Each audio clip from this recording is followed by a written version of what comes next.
Amis internautes, n'oubliez pas de liker, de vous abonner et de cliquer sur la note de notification pour ne rien rater. Présidentielle de 2026. À quelle fin Yahya veut faire disqualifier son parti?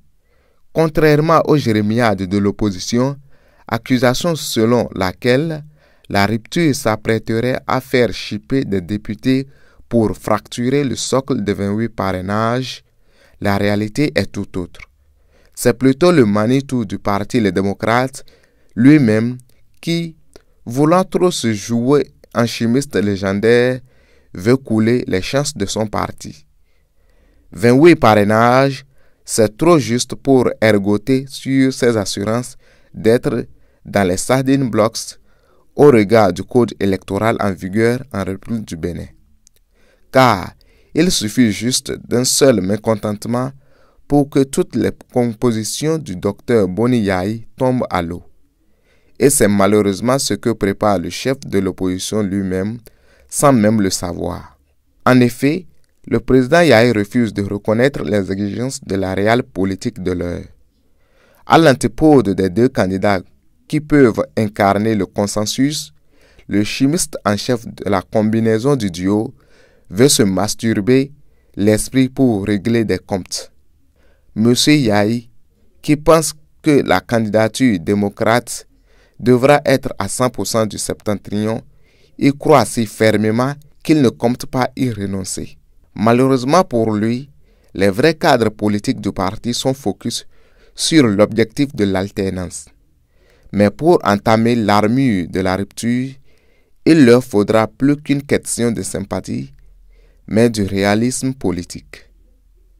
Un sacrifice sans lequel le bloc de 28 parrainages vole en éclats avec plus de 3 quarts droits dans la maison rupture, avec pour bonus 100% de chance d'être positionné sur la liste des deux blocs et le moelle bénin de Jacques Ayadi, véritable gastronome de chair fraîche de l'opposition au régime de son patron.